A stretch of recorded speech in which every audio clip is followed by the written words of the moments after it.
الحمد لله رب العالمين والصلاة والسلام على سيد المرسلين أما بعد فأعوذ بالله من الشيطان الرجيم بسم الله الرحمن الرحيم حروف کے مخارج مخرج کا لغوی معنی نکلنے کی جگہ ہے اور اصلاح تجوید میں جس جگہ سے حرف ادا ہوتا ہے اسے مخرج کہتے ہیں۔ مخارج کی تعداد کے بارے میں ائمہ کرام کے مختلف اقوال ہیں۔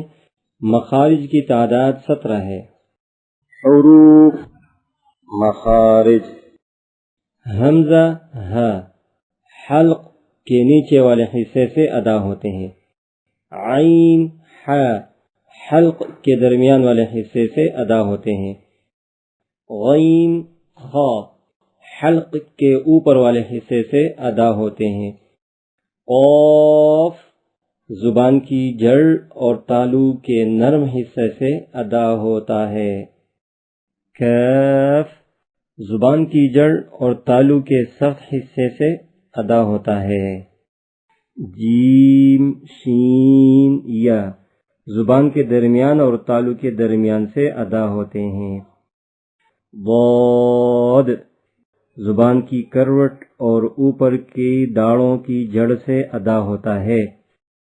لام زبان کا کنارہ اور ضواحک سے ثنایا تک کے مسوڑوں سے ادا ہوتا ہے۔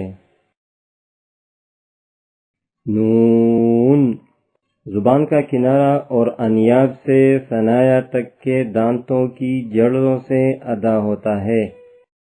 غا زبان کی نوک اور مقابل کے تالو سے ادا ہوتا ہے۔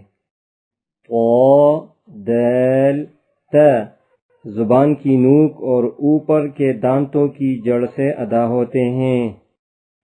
ظا ذال فا زبان کا سرہ اور اوپر کے دانتوں کے اندرونی کنارے سے ادا ہوتے ہیں۔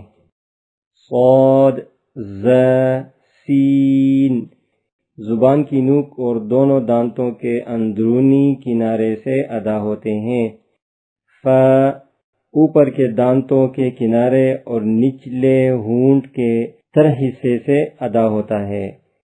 با میم واو۔ پورا ویڈیو دیکھنے کے لیے سجیسٹڈ ویڈیو لنک پر کلک کریں۔